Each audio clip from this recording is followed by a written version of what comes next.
السلام علیکم ورحمۃ اللہ وبرکاتہ۔ میرا نام ہے محمد عمران خان اور آپ دیکھ رہے ہیں میرا یوٹیوب چینل زما آئینہ۔ امید کرتا ہوں فرینڈز آپ سب خیر خیریت سے ہوں گے۔ آتے ہیں اپنے ٹاپک کی طرف۔ آج میں آپ لوگوں کو بتاؤں گا کہ شنجن ویزے کے لیے یا کسی اور کنٹری کا ویزا حاصل کرنے کے لیے اپنا بینک اکاؤنٹ کس طرح مینٹین کرنا چاہیے۔ سب سے پہلے تو یہ بات میں آپ کو آج بتاؤں گا کہ جس کا بھی بینک اکاؤنٹ ہوتا ہے وہ زیادہ تر پاکستان میں فائلر بھی ہوتے ہیں، اور اگر فائلر نہیں بھی ہے تو اب شنجن ویزے کے لیے یا کسی اور کنٹری کے لیے بھی آپ کو فائلر ہونا ضروری ہے۔ تو سب سے پہلے اگر جس کا بینک اکاؤنٹ ہے وہ فائلر بھی ہے، آج ہم صرف بات کر رہے ہیں کہ بینک اکاؤنٹ کو کس طرح مینٹین کرنا ہے۔ آپ کے بینک اکاؤنٹ جیسے ہی آپ نے اوپن کیا، آپ نے اس کے اندر 50,000 1 لاکھ روپے رکھ دیے۔ اس کے بعد آپ نے اس کو ڈے ٹو ڈے یوز کیا، جیسے کہ آپ نے اے ٹی ایم کارڈ کے تھرو اے ٹی ایم سے 10,000 15,000 20,000 روپے نکال لیے۔ دوسرے دن آپ نے اس کے ساتھ کچھ ملا کے بڑھا دیے، جیسے کہ اگر آپ کا 1 لاکھ روپے پڑا ہے تو آپ نے اسے 2-3 دن بعد 1.5 لاکھ روپے کر دیا۔ پھر اس کے بعد آپ نے اس سے 50,000 روپے اے ٹی ایم کے تھرو نکالے، اور 2-3 دن کے بعد آپ نے اس کے ساتھ کچھ زیادہ ملا کے 2 لاکھ کر دیا۔ اس طریقے سے آپ نے اپنا اکاؤنٹ مینٹین کرنا ہے، day to day, week to week. اچھا، 6 مہینے آپ نے کس طرح اس کو مینٹین رکھنا ہے اور کہاں پہ آپ نے جا کے اپنا بیلنس روکنا ہے۔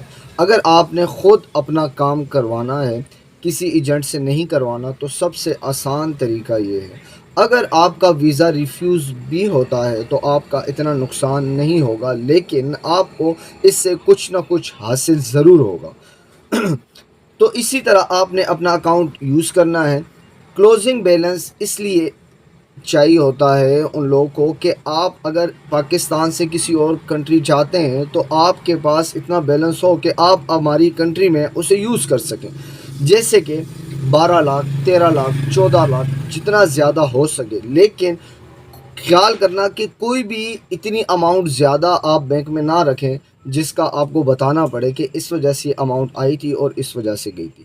6 مہینے آپ نے بالکل بینک کی طرف اس طریقے سے توجہ دینی ہے، اور اس کو اکاؤنٹ کو ڈے ٹو ڈے یا ویک ٹو ویک یا منتھ ٹو منتھ اس کو کچھ نہ کچھ بڑھاتے جانا ہے۔ جیسے کہ آپ کو پتہ لگے کہ میں نے 6 مہینے بعد اسٹیٹمنٹ نکالنی ہے، تو اس 6 مہینے میں یا 3 مہینے میں آپ نے کلوزنگ بیلنس کم سے کم 15 سے 16 لاکھ تک پہنچانا ہے۔ آپ نے کیا کرنا ہے کہ آپ نے ایک آئیڈیا لگا لینا ہے اپنا کہ میں 10 لاکھ روپے تک اماؤنٹ پہنچا کے اس سے پیسے نہیں نکالوں گا، اس کے اوپر جو میں یوز کروں گا 1,50,000 2,000 30,000 1 لاکھ 500 جو بھی ہو آپ نکالیں، اسے یوز کریں۔ زیادہ کوشش کریں آپ اے ٹی ایم کے تھرو اماؤنٹ نکالیں، یا آپ آن لائن سینڈنگ کریں یا آپ آن لائن ریسیونگ کریں۔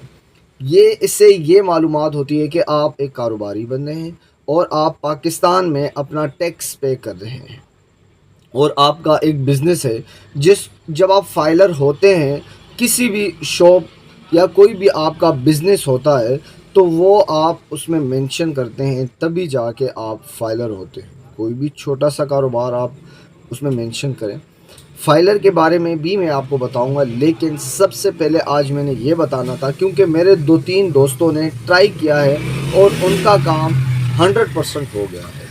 ایک آدھ کا ریفیوز ہوا ہے، وہ اس کی مسٹیک جو تھی وہ کور لیٹر کی وجہ سے تھی۔ باقی فائلر میں جو سب سے زیادہ جان ڈالتا ہے فائل میں آپ کے ڈاکومنٹس میں، وہ آپ کی بینک اسٹیٹمنٹ ہے۔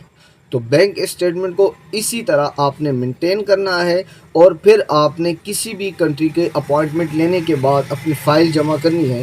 فائل کے بارے میں بھی میں آپ کو بتاؤں گا، لیکن سب سے پہلے آج میں آپ لوگوں کو یہی بتانا چاہ رہا تھا کیونکہ 2-3 دوستوں نے یہی طریقہ کار کیا ہے اور ان کا ایک آدھ دفعہ ویزا ریفیوز ہوا ہے، پھر اس کے بعد انہوں نے بالکل پراپر طریقے کے ساتھ یہ کام کیا ہے اور اللہ کے حکم سے ان کا ویزا لگ گیا ہے۔ آپ کے فائل میں، آپ کے ڈاکومنٹس میں سب سے زیادہ جو جاندار چیز ہوتی ہے وہ آپ کا بینک اسٹیٹمنٹ ہوتا ہے۔